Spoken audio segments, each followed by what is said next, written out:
Hey everybody, we made it to the last video notes of the year, and we're going to talk about gases. Got a lot of laws to talk about, so let's get busy. Make sure you read chapter 13, fun times. Alright, so the four variables that are used to describe gas behavior are pressure, we use P, lots of units like atmospheres, millimeters of mercury, pascals, kilopascals, pascals, torr, know them, love them, learn them. Number of particles, we're going to use N for moles. Woo, love moles. Volume, V. We'll probably use milliliters or liters.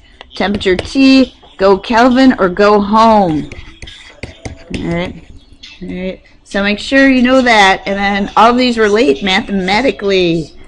So Boyle's law, picture it right here. Here's the picture of it. As pressure, as the volume goes down, the pressure goes up. Volume goes down, pressure goes up. It's an inverse relationship. So it's always equal constant. All right. If the pressure goes down, the volume goes up to keep constant. So we say P1 V1 equals P2 V2. All right. So let's do an example. Hey, the volume of air in a syringe is 33 milliliters. Let's call that V1. When the pressure is 700 millimeters of mercury, P1.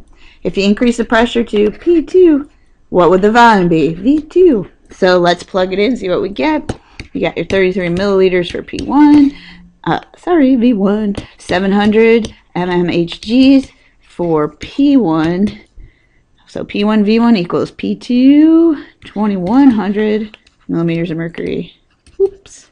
Times, hey, the missing volume. All right, solve by divided by 2100, and you get 11 milliliters is your new volume. Boyle's law, live it, love it, learn it. Next, Charles' law. There he is. Lord Kelvin. He is always telling you, must be Kelvin, go Kelvin or go home. See how serious I am. So picture it. Look, here's a picture. Or you could think about some of the gas law demos that we did. But if the temperature goes up, look at that. That's temperature going up. Look at that fire. Volume also goes up. All right, so picture it. There, picture. Look at the picture. All right, and remember, think about it. As the volume goes up, the temperature and volume have to stay constant. But as one goes up, the other goes up. So volume goes up, temperature goes up, and vice versa. So this is a directly proportional relationship. V1 over T1 equals V2 over T2. Let's plug and chug. A man heats a balloon in the oven. Good idea, man. If the balloon initially has that was sarcasm, a volume of 0.4 liters. So that's our V1. Sort out your stuff at a temperature of 20 degrees Celsius. Hey, if you try to put 20 degrees Celsius in there, who is going to yell at you? You betcha Lord Kelvin's going to say, must be Kelvin. So we need it to be 293 Kelvin. Okay, that's our T1. Hey, what's the volume going to be? What's our V2? At 250 degrees Celsius, T2, add 273. Whoa, 273. And we get the high temperature of 523 Kelvin. So we got our second volume and our 523 Kelvin. Don't forget to change the Kelvin. Cross multiply or do whatever you got to do that correctly solves this, and you will get 0.71 liters. Okay, wait, does it make sense? Well, we start at 0.4 liters at 20 degrees. Should volume go up or down? Well, temperature goes up, volume should go up. It did. Check your work. All right. Thanks, Charles. No, that was Charles' law, but thanks, Kelvin, for helping us change it. All right, what's held constant? Pressure and number of particles held constant. Okay, let's X law. Picture it. Hey, look, here's a container with a closed volume, and look at those particles. They're cold. They have certain pressure, but not as much as when you heat it up. They're going to have a lot higher pressure. Okay, so as pressure goes up, when temperature goes up. Or vice versa, directly proportional relationship. Hey, what's Lord Kelvin doing here? Go Kelvin or go home with your temperature. So let's write it. P1 over T1 equals P2 over T2. All right, write it, sing, I love it. The gas in an aerosol can is at a pressure of 1 atm. Hey, that's a pressure. Yes, it is. 27 degrees Celsius. What do you do with that? That's a T1. What do you do with it? What do you do with it? Yeah, you add 273. If the can is thrown into fire, who would do such a thing? What is the internal pressure? P2, I don't know, of the gas when the temperature reaches 927 degrees Celsius plus 273. Don't forget, even if it's a big number, you still have to you still have to change it. All right, so we have our 1 ATM for our first pressure, our 300 Kelvin for our second pressure, first temperature, the missing pressure at 2100 Kelvin. All right. Whoa, who said 2100? It wasn't me.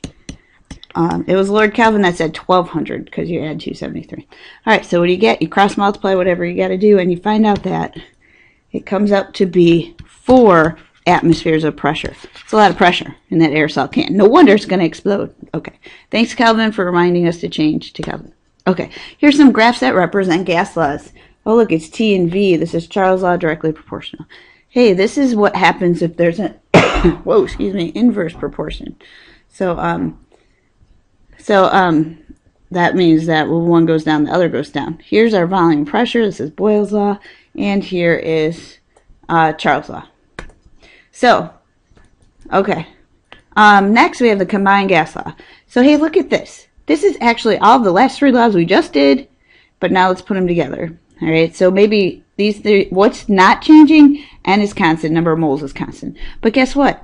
You can change all 3 variables. You just have to use this law if you're doing that. And what's cool about it is you can get all 3 of those previous gas laws just from this. So what if we hold temperature constant? Well, then this and this are the same. Oh, look, it's Boyle's law.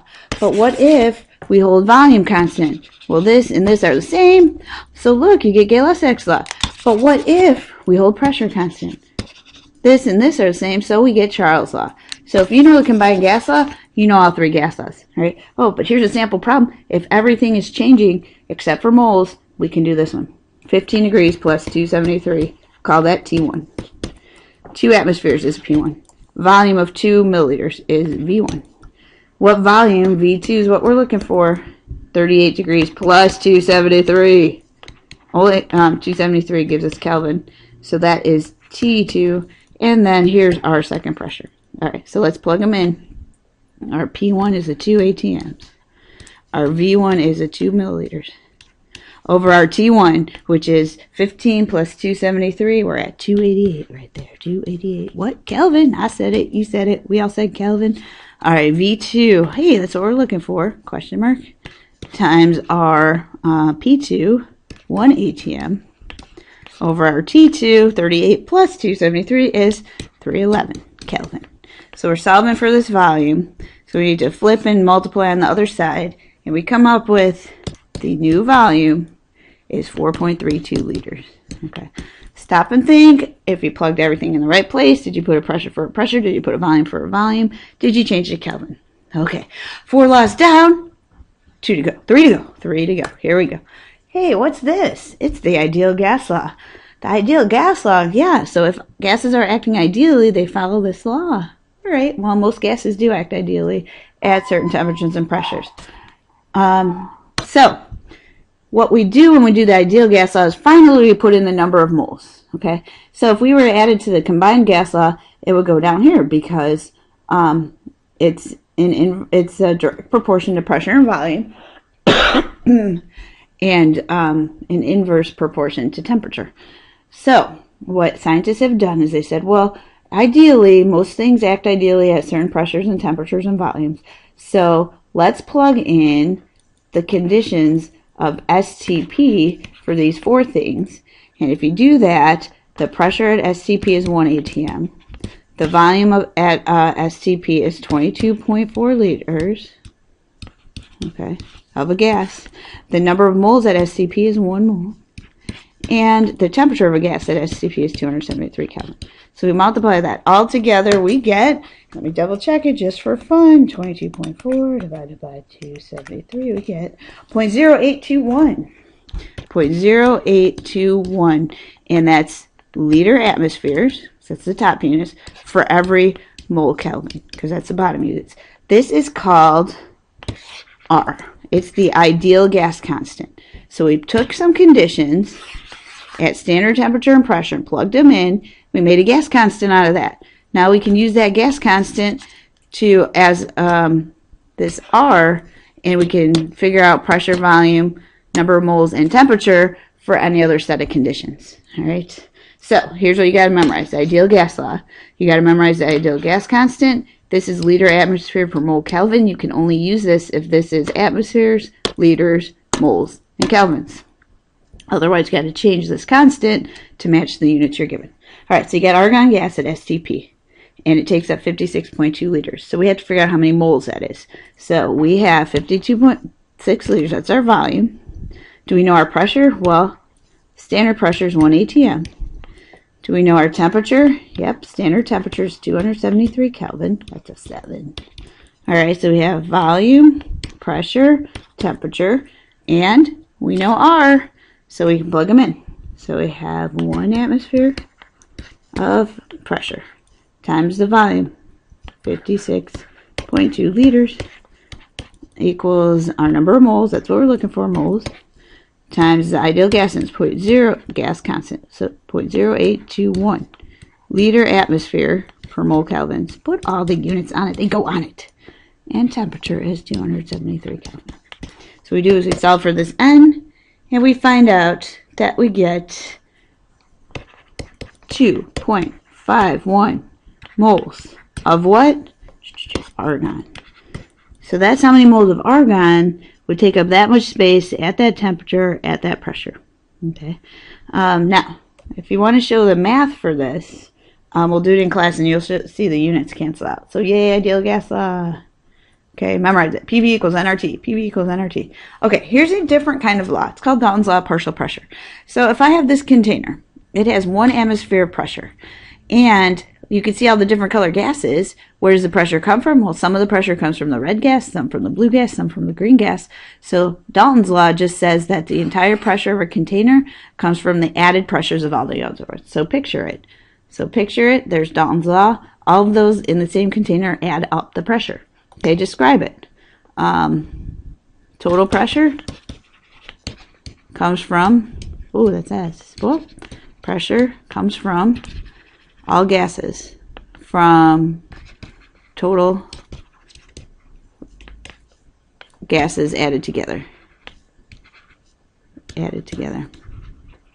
So P total comes from the pressure of one gas plus the pressure of another gas plus the pressure of however many gases are in the container. This would be P1 plus P2 plus P3 equals P total. 0.2, 0.3, 0.5 gives you 1. Okay. In this case, 0.6, 1.5, mix them together, you get 2.1. Okay. So the total pressure inside a sealed container, PT, equals 1.2 atm. So we know that one gas is 0.5 atm. Another gas is 0.1 atm. So we want to know the third pressure, the pressure from the third gas. So 1.2 minus 0.6 is 0.6 atm. Yay, Dalton's law of partial pressure. All right, last but not least is Graham's law. It's often called Graham's law of diffusion or effusion, but if you look at that picture, which gas is moving at the faster rate? Which gas comes out faster out of the container? Okay, the one with the lighter mass. We're going to assume green has a lighter mass. All right. If you count them, it actually is proportional. Okay, so what's it proportional to? The rate of one gas over the rate of another gas is proportional to the square root of the molar mass of one gas divided by the molar mass of another gas. So the heavier the gas, the slower it diffuses or effuses or comes out of a hole or mixes. Okay, so the way you could look at it is that the rate that hydrogen gas is going to move over the rate that oxygen gas is going to move is equal to the square root of the oxygen gas divided by the square root of the hydrogen gas. So hydrogen gas is going to move 4 times faster. Oh, bring it back. Bring it back now, y'all. 4 times faster than oxygen gas. All right. So if you have a certain temperature, molecules of methane gas have an average velocity of 0.098 meters per second. Then, okay, we'll put that in, 0.098 meters per second for the methane gas, CH3. What is the average? Oh, this is what we're looking for. We want to know the rate of the carbon dioxide, right? So the square root, they have to cross multiply for them. So the carbon dioxide will have to go here. It's 44 grams per mole. Where did I get that? Periodic table. Add them up. This is the methane. That's going to be 16 grams per mole. So then if you do the math on this one, you're going to get 6.63 over 4. It's going to be equal to that. And then you cross multiply, and you find out that x is going to be equal to 0.059, oops, 0.059, excuse me, meters per second. So what's moving faster? Well, the lighter gas, the methane, is moving faster than the heavier gas, carbon dioxide. So Graham's law, there we go, you got it. All right, so we did them all, and here's a mystery for you. Here's the mystery: high altitude directions. In high altitude directions, for cakes at least, you have to put in 1/4 cup of flour extra into the mix. Okay, so I want you to figure that out. Think of a marshmallow in a vacuum. Hopefully I'll be able to do that demo for you, but if not, we'll watch it. Anyway, think of a marshmallow in the vacuum and then figure out why at high altitude you're going to need to put extra flour in. Okay, hey, this might help. Blue dots. Where are there more blue dots? Where there's more gas particles. Okay, moving on. So to review, you need to memorize the combined gas law, then cover up a constant, and you can have every law, Boyle's, Charles, or Gay-Lussac's. Sort out your information to figure out which law to use. Ideal gases follow gas laws, and there's an ideal gas law, PV equals nRT. And we assume all gases follow that unless they're at real gases at low temp, high pressure, and low volume. Okay, so ideal gas law, Dalton's law, partial pressure, and Graham's law, memorize. Okay, make sure you memorize those. Go, and please, please, please go Kelvin or go home. Don't get caught on a gas law problem because you didn't change the Kelvin. Okay, so it's time to read chapter 13. Oh, look at balloons with the gas variables on them. All right. Also, make sure that you know that this is the only objective we did today, but look at all of those gas laws. All right. And finally, peace out. It's been a really great year. I'll give everybody a shout out because you deserve it. So, Raleigh, Amber, Grace, Abby, the phone's ringing, but I'm going. Richard, Claire, Christian, Sullivan, Sapphire, James, Kira, Tom, Tim, Max, Marissa, Will, Henry G, Henry C, Caroline, Megan, Catherine, and Jillian. You guys all rock. Pair 4 is awesome. And finally, saving the best for last, or part of the best for last, or one of the best for last, we have Hope and Claire and Anna, Catherine E, Dan, Abby, Olivia, Jim, Lucy S, Thomas, Gianni, Maggie N, Maggie M, Catherine M, Matt, Ben, Will, and Victoria, and not last but not least, Brendan and Lucy E. Hey, thanks guys, it's been a great year. Olivia, thanks for putting in the first music for us, and thanks Jillian for thinking about shout outs, and Jim, you gave us a song one time.